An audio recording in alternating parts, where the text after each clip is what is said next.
Hey, Stewie, I don't know if you have any interest in this, but I was wondering if you want to go to Vegas with me and see Celine Dion. Are you kidding? Of course I want to go. Welcome to WatchMojo, and today we're counting down our picks for the top theories that have circulated surrounding Family Guy, and some of them are so crazy they actually make sense. You want to hear it? Oh, definitely. What are you calling it? Wish it, want it, do it. Love it. Thanks. Number 20. The Griffins are in hell or purgatory. Could the Griffins actually be dead and are paying the price for the things they did when they were alive? Stewie, you got my text. Yeah, didn't so much get them as was panic startled awake by them. There are a lot of juxtapositions within the main characters on the show, with a baby who is a mad scientist, a pretentious scholar stuck in a dog's body, and an heiress turned housewife. It seems as though they're being tortured by not being able to be their true selves, or maybe they're being given a chance to redeem themselves from their past sins. In this case, maybe they're in purgatory, which is why Stewie has become a better person while Lois has become worse. Watching the show given this perspective definitely gives it an interesting twist. Meg, listen to the lies. Nobody died. And aunt of your father's or mine is very ill. Number 19. Stewie de-ages everyone. Stewie is an eternal infant, and he certainly is a remarkable one. Maybe he has the intellect of an adult because he really is one, using his advanced brain to de-age himself and his loved ones. Stewie, I'm serious. Messing around with your DNA could have dire consequences. Haven't you ever seen the movie Splice? He didn't want to see his best friend Brian grow old and die long before him. Stewie wanted to go back to a time when he and Brian could continue their crazy adventures. To recreate this time, he de-aged his family except for Lois, since we know he doesn't care about her. He de-aged himself into an even younger baby in one of the episodes already. Clearly, he has the know-how for this. So, maybe this theory has some traction. Doggy. Big doggy. That's right. The big doggy. Number 18. Stan Smith is related to Quagmire. In addition to Family Guy, Seth MacFarlane is a creator of American Dad. There have been a few crossovers with plots and characters on both shows throughout the years. Looter! Self-defense! A black and a white talking as if it's normal. Some viewers have speculated that American Dad's protagonist, Stan Smith, could be related to Peter Griffin's neighbor and best friend, Glenn Quagmire. There is a striking resemblance between the two, especially in the chin. While Stan has also been mistaken for Joe, his signature face shape is closer to Quagmire's. Plus, both share the same voice actor. Who knows? Maybe one of the shows will have a family reunion and our questions will be answered. I'd drop the gun if I were you, Joe. What? It's Stan. Oh, sorry, you look sorta like someone from... Anyway, I'd drop the gun if I were you. Number 17. Cleveland Jr. is Peter Griffin's biological son. Cleveland Jr. was not a significant character in the early days of Family Guy. The character has a much different look now than he did back then. Good evening, Cleveland Jr. Hello? He became a prominent character on The Cleveland Show, and his look on the new show is reminiscent of a very familiar Family Guy character. With a rounder appearance complete with a sleeker hairstyle and round glasses, Cleveland Jr. looks a lot like one of Cleveland's best friends, Peter. Since Cleveland's ex-wife and Cleveland Jr.'s mother, Loretta, had an affair with Quagmire, it's not inconceivable that she did the same with Peter. Maybe Peter's imaginary sitcom My Black Son wasn't so far from reality after all. It was dark. I don't know why he didn't just say it was him. I couldn't hear you. I was listening to music. I went to turn it down, and the next thing I know, you shot me. Number 16. Mr. Burns is Stewie grown up. This sitcom loves to poke fun at the parallels between them and The Simpsons. Eat my shorts. Eat my shorts. I love that. Is that a popular expression, like what the deuce? Probably more popular. Seeing both shows together really highlighted the similarities and differences between them. While it's clear that Homer is like Peter and Lois is like Marge, viewers have a theory about a correspondence between Stewie and Mr. Burns. They look and sound similar, and they both have a villainous streak, leading fans to believe that Mr. Burns is Stewie's alias, as well as his older self in the future. Why he needs an alias is something we would love to see explored on either of the shows. Seth MacFarlane and Matt Groening, do your worst. Smithers, why don't we leave the room and hopefully when we return, the pile of money will be gone. Number 15. Lois gets money from her father. Carter Pewterschmidt has an unimaginable amount of money, yet his daughter doesn't seem to reap the benefits of being his daughter. There's salmon over here. Is there really salmon over there? No. You walk over there and he squirts you with a squirt gun. Or does she? With Peter barely going to work and Lois working as a homemaker, it's pretty impressive that they can afford the house they live in while they raise 3 kids. If that wasn't enough, there is no way they could afford Peter's, let's say, extracurricular activities. The Peter-copter, damage to the world with his fights with the giant chicken, and his random purchases would cost more than a pretty penny. And we suspect Carter is footing the bill. This also explains why Carter is so hostile towards Peter, and honestly, we can't say we blame him. When we were married, your father made me conceal the fact so he could get into country clubs. It was the right thing to do. It was the right thing to do, dear. Oh my God. Number 14, there's a chemical in the water. There has been a plethora of character development throughout the show's 20-plus seasons, and it's made some viewers wonder how that happened. Back in Season 5, we're shown that Lake Quahog is extremely polluted. This water feels kind of funny. Yeah, and it smells bad. Dad, look! Holy crap! So does that mean the chemicals in the water could be causing some brain damage to the residents drinking it? Peter, Lois, and Chris have become darker as characters, while Stewie has lightened up, and maybe the contaminated water has caused these dramatic character changes. Furthermore, the theory suggests that the cutaways in the show are actually the result of some chemically induced hallucinations from the water. Maybe it's time the mayor tries to clean up the lake again. So they can just dump their waste into the lake? This can't be legal. What kind of world is this where you can't even trust the oil companies anymore? Number 13, Peter Griffin's welfare fraud allowed him to buy Quahog. It seems like there isn't much that Peter Griffin can't get away with, and no matter how ridiculous his actions, we never really see him face any consequences for them. In the pilot episode, Peter ends up in jail for welfare fraud. But Dad, I thought that a kind of a big raise that allow me to give my kids a big allowance just for keeping their big mouths shut. Although Peter says he learned his lesson, he suggests this wouldn't be his last run-in with this type of situation. This theory states that Peter gained so much money from his welfare fraud, and possibly other types of fraud that we didn't see on the show, that he actually made enough to buy Quahog. This would explain why he can get away with anything on his home turf, including even killing people without any repercussions. Lois, I know what I did was wrong, but I only did it for you and the kids. Except for the jukebox in the bathroom. That was a gift for Peter. Number 12, Lois is leaving Peter. Lois and Peter don't exactly have a fairy tale romance, but there have been endearing moments of care and affection between the two throughout the series. Oh my God, Peter, look at this. She actually wore this to an awards ceremony. Huh? Oh, yeah, crazy. However, in recent seasons, Lois seems to have become increasingly unhappy with her life and marriage, while Peter has grown indifferent towards her. Lois has vivid fantasies outside of her marriage, does things to spite her husband, and has become generally unhinged lately. Fans believe this may be a sign that she's on her way out. While this may seem like it would cause a crazy shift in the dynamic of the show, they did kill off Brian at one point, so the creators clearly are not afraid to shake things up drastically. Oh, perfect. I have a dime and a penny. They're right here, in my hand, for you to take. Number 11, Brian and Stewie's time travel has affected the show. Some of the best moments on the show are the time-traveling adventures of Brian and Stewie.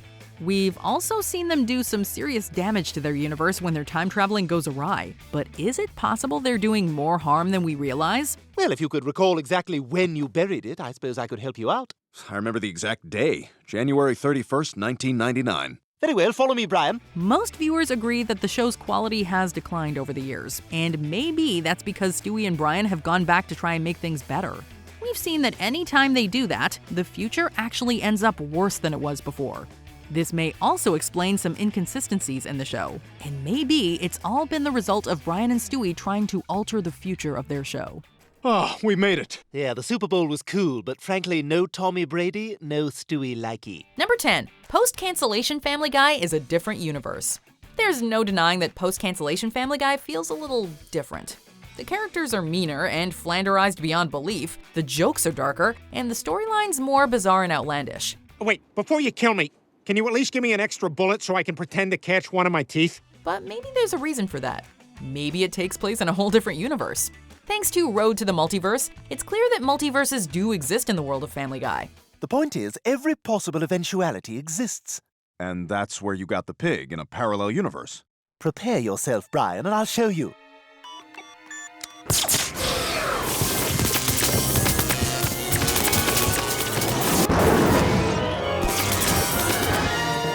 Maybe the family scene in Season 4 is just a wackier and meaner version of the family scene in Season 3.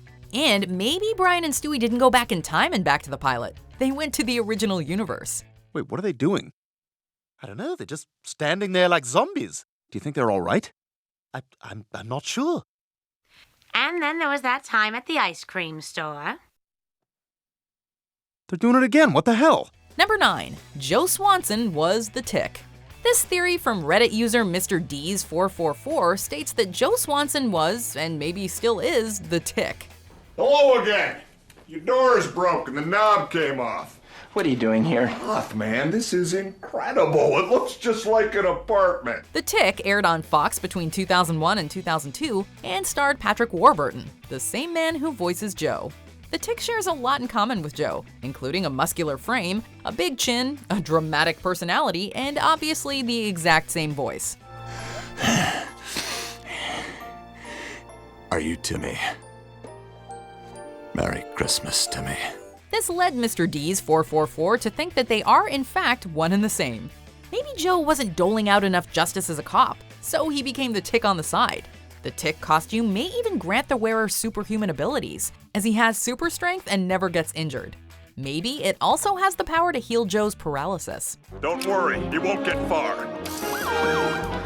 Stop! Police! Number 8. Stewie is a former dictator. Stewie is obviously very aggressive in the early seasons and dictatorial in his machinations. Excellent. The mind control device is nearing completion. Stewie, I said no toys at the table. Damn you, vile woman! You've impeded my work since the day I escaped from your wretched womb. The reason for this behavior could be that Stewie is a former dictator who's either been de-aged through magic or reincarnated as a baby. Dear Diary, it seems the domestic overseers are plotting against me. Their plans somehow relate to the anniversary of my escape from the womb. I'm still haunted by the memories of how I came to be incarcerated in that amniotic attica. This could explain why Stewie's so smart and ahead of his age, how he can talk, and why he has a British accent. All right, men. The man in white is coming to put me back in the womb. Today he comes for me, but tomorrow it could be you. Or you! Maybe he's the reincarnated spirit of Oliver Cromwell or something. It also helps explain how Stewie has calmed down throughout the seasons. As time has passed, he has forgotten his dictatorial ways and simply embraced being a child. Yes, we! Oh my! Hudson, time to go. I gotta go home now. I'm glad I met you, Stewie. You're neat. Bye! Bye, Hudson! Number 7. Dooom is canon. Season 2's Dooom is obviously not canon. After all, Y2K destroys the world via a nuclear holocaust, Stewie turns into a tentacled creature, and the ending reveals that it was all a dream of Dallas's Pam Ewing. Oh, Bobby, I just had the weirdest dream. I dreamt I saw the strangest episode of Family Guy, and there was a giant chicken, and Stewie was an octopus. Hey, come on now. It's all right. Everything's gonna be okay. What's Family Guy? But what if it is? What if Dooom was the official ending of the Family Guy story, and all the following episodes are just delusions concocted by the traumatized family? Peter, we've got to find some food. Oh my God, look! It's Natick! This could explain the show's declining quality and wildly different tone, as the characters are slowly losing sight of their past realities and veering further and further into imagination. But when I saw the movie, it looked like Audrey Hepburn not only didn't have breakfast at Tiffany's, she hadn't eaten anything in a year. Woo! It could also help explain why the characters never age. Talk about depressing. Number 6. Family Guy is a fictional show within the American Dad universe. There's a reason Family Guy is so outlandish. It's a fictional TV show. Well, yeah, but we mean it's a fictional TV show within a fictional TV show. There are a few hints scattered across the series. The obvious one is the episode Inside Family Guy, which takes the form of a behind-the-scenes featurette about the making of the show. Well, it's certainly not easy being a family that also happens to star in a sitcom together. There's also the fact that Brian and Stewie travel back to the pilot and comment on its crude animation quality. Ew, I remember this. Peter's eye did that weird creepy thing where it went over his nose. Come on, you're worrying about nothing. Oh, remember when you got drunk off the communion wine at church? Ah, ew, gross. Look at that. Not to mention, Stan specifically mentions Brian in American Dad, calling him his #1 favorite fictional dog. Free, Old Yeller. 2, Lassie. And the number one dog on my fictitious dog list is Brian Griffin. Do I know you? So, is Family Guy a fictional show within the American Dad universe? All signs point to yes. Number 5, we see through the eyes of Stewie. It's easy to do the whole this show takes place within a character's head theory, but this one actually has some merit. The theory posits that the events of Family Guy are merely Stewie's perception of the world. Peter and Chris act goofy and childish towards Stewie, so Stewie thinks they're stupid buffoons. Hey, Stewie, nice sunburn. God, you horse's ass! Lois is the strict disciplinarian, so Stewie sees her as shrewd and humorless. Oh my God, look at Stewie! Peter, you took him out without any sunscreen? Maybe. You know the sun is dangerous for a baby's skin. Meg is an older teenager and often fights with her parents, so Stewie thinks they all hate and abuse her. My God, you're condescending! I'm making a legitimate point about how poorly this family treats me. Brian, you can't say this family doesn't treat me like crap. And Brian doesn't actually talk. That would be ridiculous. No, his barks and whimpers are simply constructed as human speech in Stewie's mind, just like his nonsensical baby noises. Some friends become enemies, some enemies become friends, yeah? At the end, your main character is richer for the experience, yeah? Yeah, you got to... No, you deserve some time off. Number 4, Meg is Stewie's biological mother. One popular theory floating around the internet is that Meg is actually Stewie's biological mother. I am not letting you out of my sight again. According to the theory, Meg became pregnant at a very young age after sleeping with an ex-boyfriend, and both Lois and Brian helped cover up the pregnancy. Welcome to Flappies. Why don't you have a seat next to my little baby whose deadbeat dad doesn't pay child support? Ha! Why? We don't know. Maybe to spare Meg the embarrassment and shame? Being a single mother is hard, but the real challenge is having a baby that's addicted to crack. Right, Stewie? Or to spare Meg's boyfriend who would have been subjected to Peter's wrath? This theory is seemingly legitimized in partial terms of endearment when Lois outright states that Meg gave birth to Stewie. This kind of crude joke should have elicited a response from Meg, but she doesn't say anything about it. Could this be because Lois was actually telling the truth? Oh, come on, Meg. It was hot enough on your body when you gave birth to Stewie. What? I'm just joking. Oh, not cool. Number 3, Brian writes Family Guy. We all know that Brian's a writer. This is why nobody bought my damn book. You know, this is what they want. The secret, chicken soup for the soul, the purpose-driven life. I tell you, I could crap one of those things out in a night. So what if he writes Family Guy as an exaggerated version of his real family? This could help explain the rampant flanderization and general wackiness. He began writing relatively down-to-earth stories, but when these didn't sell, he made them more exaggerated and outlandish to help encourage sales. Yeah, we're walking in now. Make sure Tom Tucker knows he has 20 minutes and he is to only talk about the book. No personal questions. It's also possible that his increased alcoholism has turned him into a sloppy writer, turning a once good story into the mess it is now. Well, that's it. No more. I'm done writing. What? Writing's the only thing that's giving your alcoholism any credibility. This also explains why Brian and Stewie are often given their own episodes. He's actually lived these adventures firsthand, and has more detail to draw on and exaggerate. Number 2, Brian's brain. Have you ever wondered why Brian doesn't really act like a dog? According to this theory, it's because he's a human trapped inside a dog. Excedrin headache number 1, puppy mill. Damn. Hey, does anyone here have thumbs? Well, a human brain inside a dog's body anyway. In American Dad, Klaus is a German ski jumper whose brain was implanted into a goldfish by the CIA. I'm recalling how the CIA kidnapped him and switched his mind with a goldfish.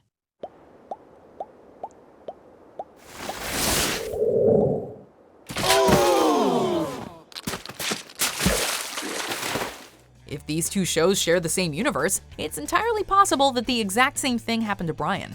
This could explain how he can talk and write, why he was the only puppy from his litter to act like a person, and how he's able to have a 13-year-old human son. Brian, this is Dylan. He's your son.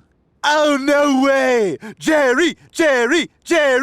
Before we continue, be sure to subscribe to our channel and ring the bell to get notified about our latest videos. You have the option to be notified for occasional videos or all of them. If you're on your phone, make sure you go into your settings and switch on notifications.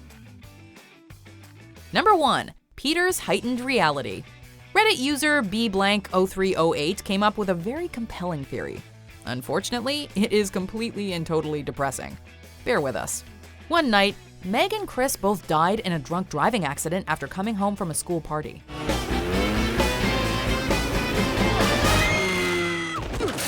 Lois then took her own life out of grief. Well, there is one thing we could do. What? What's that? We could go out on our own terms. Driven to insanity, Peter created the heightened reality of Family Guy within his head. I'm a tumor, I'm a tumor. I'm a tumor, I'm a tumor, I'm a tumor. I'm a tumor, I'm a tumor, I'm a tumor. Meg is treated poorly because he still resents her for driving drunk and crashing the car. He also makes Stewie highly intelligent, as he likes to believe that his unborn son had great potential. And he makes Stewie hate Lois because she took his life. You drove me here, Lois, with all the indignities I've been forced to suffer day in and day out under your matriarchal tyranny. Finally, a combination of insanity and extreme guilt caused Peter to mentally regress into the man-child he is today. Oh, eggs. Who came first, the chicken or the porn star? Oh, the porn identity. Who am I? Oh, yeah, the pizza man. Baka-chicka-bow-wow. Oh. Peter, can you pass the coffee? Sure. Which one of these fan theories do you think could be true? Let us know in the comments. I mean, the answer is obvious. I know, totally. Did you enjoy this video? Check out these other clips from WatchMojo, and be sure to subscribe and ring the bell to be notified about our latest videos.